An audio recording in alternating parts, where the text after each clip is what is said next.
Hello friends, skill विद्या study पर स्वागत है सभी का। असफलताएं एक चुनौती है, इसे स्वीकार करो। क्या कमी रह गई देखो और सुधार करो। आज की क्लास आपकी रहने वाली है यूपी टेट ईवीएस की 2026 के लिए। ईवीएस आपका एक ऐसा सब्जेक्ट है जिसमें ईवीएस के साथ साथ आपका यहाँ पर बायो और उसके साथ में जनरल नॉलेज के भी क्वेश्चंस पूछे जाते, तो थोड़ा टफ आपका ये रहता है। तो यहाँ पर मैं आपको 30 नंबर की संपूर्ण तैयारी करवा रही हूँ यूपी टेट की 2026 के लिए। और 2026 का आपका एग्ज़ाम रहेगा, उसका लेवल है थोड़ा टफ रहेगा, क्योंकि अब आने वाले समय में जो यूपी टेट होगा वो थोड़ा टफ होने वाला है। तो उसी के हिसाब से मैं क्वेश्चंस को लेकर आई हूँ। तो यहाँ पर जो भी नए सब्सक्राइबर हैं, चैनल को सब्सक्राइब करके बेल आइकन को प्रेस करना ना भूलें, क्योंकि आपको यहाँ से कुछ ना कुछ नॉलेज की जानकारी मिलती रहेगी आपके एग्जाम के लिए। तो यहाँ पर मैं आपको संपूर्ण पर्यावरण अध्ययन के क्वेश्चंस करवा दूंगी, जिससे कि आपके एग्जाम में आपको कठिनाई ना हो और 30 में से 30 नंबर आप गेन कर सके आसानी से। तो पहला प्रश्न क्या है कि लवण जो जल को अवशोषित करता है और कहलाता है। तो यहाँ पर क्वेश्चंस के साथ में थ्योरी भी देखते जाएंगे, जिससे आपके सारे कॉन्सेप्ट हैं वो क्लियर हो जाए।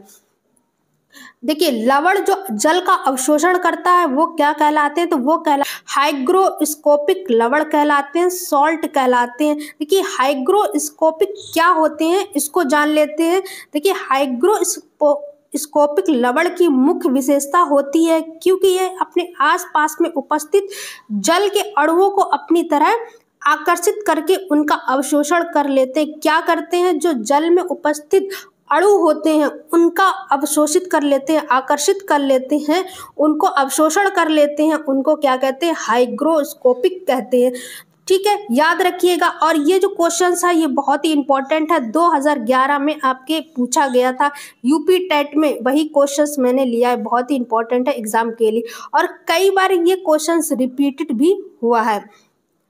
चलिए, अगला प्रश्न है कि पेड़ पौधे प्रदूषण को घटाते हैं क्योंकि वे अवशोषण कर लेते हैं। वे किसका अवशोषण कर लेते हैं, तो वो कार्बन डाइऑक्सीजन का अवशोषण कर लेते हैं। और छोड़ते क्या है, ऑक्सीजन को छोड़ते हैं। और अवशोषण करते हैं कार्बन डाइऑक्साइड का और छोड़ते किसको है, ऑक्सीजन को छोड़ते हैं।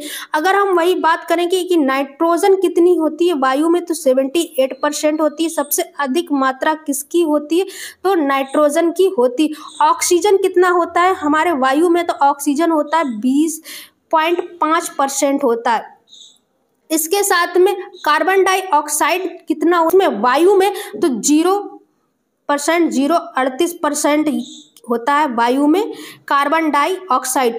कार्बन मोनोऑक्साइड क्या होती है, ये एक आपकी प्रदूषित, ये कहेंगे जहरीली गैस होती है, जैसे कि चूल्हे से निकलती, गाड़ी होती है उनकी इंजन से निकलती है। तो ये आपकी कार्बन मोनोऑक्साइड जो होती है ये वायु को प्रदूषित करती है।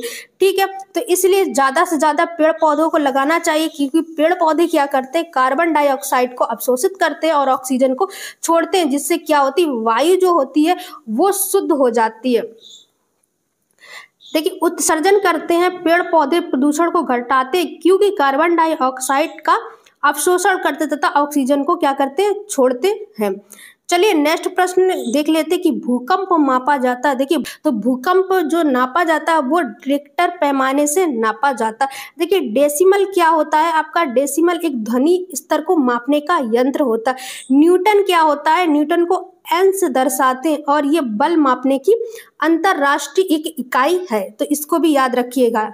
ठीक है, तो अब ये जान लेते हैं कि रिएक्टर जो पैमाना होता है ये भूकंप नापने के लिए किया जाता है। भूकंप की तीव्रता मापने के लिए रिएक्टर पैमाने का प्रयोग किया जाता है, तथा यह रिएक्टर पैमाना सिस्मोग्राफ यंत्र में लगा होता है। किस में लगा होता है, सिस्मोग्राफ एक यंत्र होता है, लगा हुआ होता है रिएक्टर पैमाना, और रिएक्टर पैमाना भूकंप मापने के लिए प्रयोग किया जाता है। चलिए, अगला प्रश्न, महासागरों में जल स्तर वृद्धि का कारण क्या होता है, इसकी वृद्धि क्यों होती है, जब अधिक ग्लोबल वार्मिंग होती है, बर्फ जो घुलने के कारण महासागरों में जल की वृद्धि जो होती है उनका स्तर जो होता है वो बढ़ने लगता है। तो ध्रुवीय प्रदेश में बर्फ का पिघलना, बर्फ जो पिघलने लगती है वो महासागरों में जल का स्तर को बढ़ाने के काम करती है। तो ये याद रखना। अगर अम्ल वर्षा हो रही है, अत्यधिक वर्षा हो रही, तो इससे महासागरों का जल स्तर नहीं बढ़ेगा। ये महासागर को जल स्तर बढ़ाने की वृद्धि का काम करते हैं। यहाँ पे वैश्विक उष्मन के प्रभाव से पृथ्वी का तापमान बढ़ जाता है, या तापमान को बढ़ने से पहाड़ों तथा ध्रुवीय प्रदेशों में जमे पिघलने लगती हैं और कारण पिघली हुई बर्फ को जल महासागरों में आ जाते हैं, और महासागरों का जल जो स्तर है वो क्या होता है, बढ़ने लगता है। चलिए नेक्स्ट प्रश्न, वायु प्रदूषण को कम किया जा सकता है। अगर हमारे वायु में प्रदूषण ज़्यादा हो रहा है तो उसको कैसे कम करेंगे? मछलियों को पालकर, जंतुओं को पालकर, सूर्य प्रकाश या वृक्षों के द्वारा।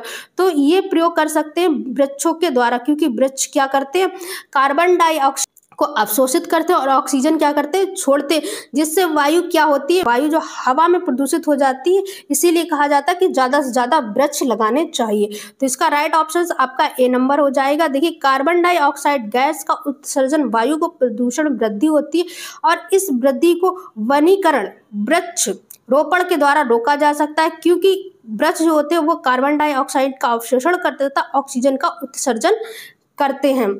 चलिए अगला प्रश्न है कि विश्व पर्यावरण दिवस कब मनाया जाता है? विश्व में पर्यावरण दिवस को कब मनाया जाता है, ये बात याद रखना, कब मनाया जाता है, ये इंपॉर्टेंट है और कई बार एग्जाम में क्वेश्चंस भी आया है।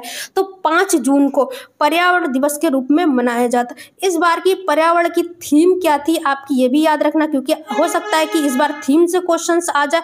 तो प्लास्टिक प्रदूषण को मात देना, तो ये आपकी थीम थी इस बार की पर्यावरण अध्ययन की। क्योंकि अब तो लेवल चेंज हो रहा है, तो हो सकता है कि आपके थीम से भी क्वेश्चंस आने लगे।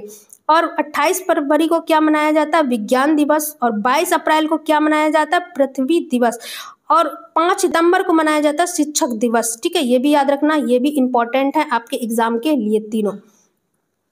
देखिए, विश्व पर्यावरण की समस्याओं के प्रति जागरूकता फैलाने के लिए 5 जून को विश्व पर्यावरण दिवस मनाया जाता है, क्योंकि इसी दिन पर्यावरण मुद्दे पर सर्वप्रथम बैठक वर्ष 1972 में स्टॉकहोम में आयोजित हुई थी। कहाँ पर ये आयोजित हुई थी? सबसे पहले ये याद रखना 1972 में स्टॉकहोम में आयोजित की गई थी। ये इंपॉर्टेंट है आपके एग्जाम के लिए। अगला प्रश्न, सूर्य के हानिकारक किरणों से पृथ्वी का कौन सा स्तर सुरक्षित रखता है? कौन सा स्तर सुरक्षित रखता है? तो पहले तो आप जान लीजिए कि पृथ्वी में कितने स्तर होते हैं या कितने मंडल होते हैं। तो 5 मंडल होते हैं। कौन कौन से मंडल होते हैं? देखिए, क्षोभ मंडल, समताप मंडल, मध्य मंडल, आयन मंडल और बहिर्मंडल। तो ये 5 आपके मंडल होते हैं। और सूर्य को जो किरणें रोकती हैं वो कौन सी होती है? तो वो समताप मंडल होती है। और क्षोभ मंडल में क्या होता है कि जो मौसमी आपकी घटनाएं होती हैं, जैसे आंधी तूफान आना, कोई भी क्रियाएं होती वो क्षोभ मंडल में होती। सबसे पहली परत भी क्षोभ मंडल होती, और क्षोभ मंडल जो होता है 10 किलोमीटर से लेके 12 किलोमीटर तक फैला होता है। ये भी याद रखना, 10 किलोमीटर से 12 किलोमीटर तक फैला हुआ होता है। सबसे पहली परत पूछी जाए तो क्षोभ मंडल। देखिए, आयन मंडल में क्या होता है कि आपकी रेडियो जो तरंगे होती हैं वो आपकी इसमें पाई जाती है, रेडियो तरंगे, और ये कितनी फैली होती है? 80 किलोमीटर से 600 किलोमीटर तक फैली हुई होती है। ठीक है, तो सबसे पहले पहला स्तर आपसे पूछा जाए तो क्षोभ मंडल। ठीक है, क्षोभ मंडल में क्या होता है कि आपके आंधी तूफान जो क्रियाकलाप होती है वो क्षोभ मंडल में। सूर्य के हानिकारक जो किरणें होती है वो किसमें? समताप मंडल में। और आयन मंडल में क्या होता है? होती है जो रेडियो तरंगों का संचार होता है वो आपके आयन मंडल में होता है। ये 80 से 600 किलोमीटर तक होती। ओजोन परत क्या होती है ये आपको कमेंट में बताना है। चलिए अगला प्रश्न देखिए, समताप मंडल के निचले हिस्से में ओजोन गैस की एक परत पाई जाती है जिसे ओजोन मंडल कहते हैं। ओजोन परत सूर्य के आने वाली हानिकारक किरणों, पराबैंगनी किरणों को अवशोषित कर लेती हैं, और पराबैंगनी किरणों पृथ्वी की उष्मीयता वृद्धि होती तथा उनके प्रकार के शारीरिक विकार उत्पन्न होने लगते। अगर ऐसे ही किरणें आ जाती हैं तो हमारे में बहुत सारे विकार, कैंसर जैसे विकार आ जाएंगे। तो जो हानिकारक किरणें समताप मंडल में रोकती है, जिसके वजह से हमारे बॉडी में क्या होते हैं? विकार नहीं उत्पन्न होते। तो ये भी याद रखिएगा। किस जगह को फैलोरा और फना सूचित कहा जाता है? पेड़ पौधे एवं जंतुओं को, मछलियों एवं पेड़ पौधों को, जंतु एवं मछलियों को, या पक्षियों या पेड़ पौधों को। तो किसको कहा जाता है? तो पेड़ पौधे एवं जंतुओं को क्या कहा जाता है? फ्लोरा और फना सूची। देखिए इसके बारे में जान लेते हैं कि फ्लोरा और फौना होता क्या है। पेड़ पौधों और जंतुओं को उपस्थित को इंगित कर वनस्पति विज्ञान में अंग्रेजी शब्द में फ्लोरा द अर्थ एक वनस्पति के आमतौर पर किसी विशेष क्षेत्र प्राकृतिक के रूप से उत्पन्न हुई वनस्पति या स्थायी वनस्पति के वर्ण के लिए संदर्भित किया जाता है, क्योंकि फ्लोरा पुस्तक या अन्य कार्य जिसमें वनस्पति और पौधों को रेखा चित्र के साथ विभिन्न प्रकार के पौधों की पहचान और विवरण होते या वनस्पति को कहा जाता है। तो ये भी कह सकते हैं कि जो फ्लोरा आपका होता है यह पेड़ पौधे और जंतुओं को और इंगित करता है। तो इस तरीके से आप याद रख सकते। अगला प्रश्न है, निम्न में से कौन सा पर्यावरण के लिए हानिकारक है? कौन सा यहाँ पर हानिकारक? अगर कागज बढ़ जाए, कपड़ा बढ़ जाए, धातु या प्लास्टिक, तो प्लास्टिक सबसे ज्यादा हानिकारक होती है, क्योंकि प्लास्टिक से क्या होता है? प्रदूषण फैलता है वायु में। ये सबसे ज्यादा हानिकारक है। कागज अगर बढ़ जाता है, कपड़ा बढ़ जाता है, धातु, तो ये सभी गल जाते हैं। पर प्लास्टिक क्या होती है? ये कभी गलती नहीं, ये भी ऐसी रहेगी और 100 साल बाद भी ऐसे ही रहेगी। तो ये कभी गलती नहीं है। तो यहाँ पर सबसे ज्यादा प्लास्टिक हो जाएगा, क्योंकि प्लास्टिक का उपयोग करता है। प्लास्टिक जो होती है ये पर्यावरण को हानिकारक होता है, क्योंकि इसे तो ना तो नष्ट किया जा सकता है, ना ही पुनः चक्रण किया जा सकता है, ना तो इसको दोबारा बनाया जा सकता है। ठीक है, इसलिए सबसे ज्यादा हानिकारक होती है। इसलिए प्लास्टिक का प्रयोग कम करना चाहिए। अगला प्रश्न है, कीटनाशकों का अत्यधिक से होगा। अगर अत्यधिक कीटनाशक का इस्तेमाल किया जा रहा है तो वायु प्रदूषण या ध्वनि प्रदूषण या जल प्रदूषण, तो सबसे ज्यादा क्या होगा? जल प्रदूषण होगा। ठीक है, अगर कीटनाशक का अधिक प्रयोग हो रहा है तो इससे क्या होगी? जल जो होगा ये प्रदूषण होगा समय के साथ में, क्योंकि इसमें ज्यादा छिड़काव होगा। तो छिड़काव से क्या होगा कि जल प्रदूषण वृद्धि हो रही है। ठीक, कीटनाशकों के अधिक इस्तेमाल से क्या हो रहा है? जल प्रदूषण क्या हो रही? वृद्धि आजकल देखने के लिए मिल रही है। तो ये थे आपके कुछ प्रश्न। ठीक है, तो चैनल सब्सक्राइब करके बेल आइकन को प्रेस करना ना भूलें। वीडियो कैसी लगी मुझे कमेंट करके ज़रूर बताएं। Thank you for watching the video.